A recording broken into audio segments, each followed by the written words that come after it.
Hello mga pisngi, it's me, Hora! Ngayong araw nga ay day of course, Sunday. So, samahan nyo ako magpalit ng bedsheet dahil ang dumi na ng bedsheet namin. Tignan nyo nga naman kung sino yung nakahiga dito sa aming kama o ayaw pang umalis. Yun naman, sarap-sarap ng higa. Gustong gusto yung amoy niya.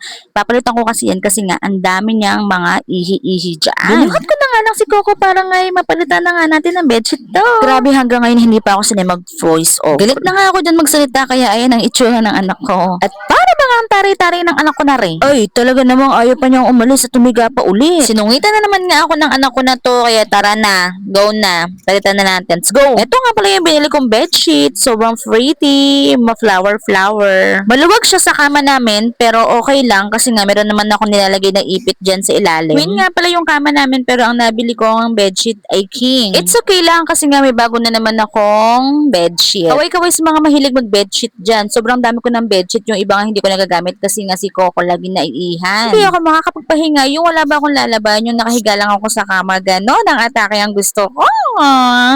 Ngayong araw kasi ay naglaba ako at hindi ko na alam kung saan sasampayin tong mga aking nilabhan.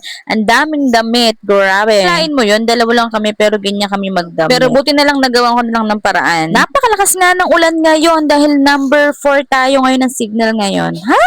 O, diba sabi ko sa inyo, hanggang ngayon, na hirap pa rin ako mag-voice over. Oh my God. Paano nga pala kayo maglaba? Kwento ko sa inyo kung paano ako maglagay. Naglagay lang ako dyan ng sabon. Hindi maglalagay tayo ng Violet Sundrox. Ayan, naglagay lang ako dyan para ang mga bakterya ay matanggal. Ganon. Take note nga pala, kailangan mo munang tanggalin dyan ng mga bra. Dapat kailangan dyan panty, boxer, ganon. Pagkatapos, paikot-ikutin mo na yan. Gaya ng kapaikot sa'yo ng kaibigan mo.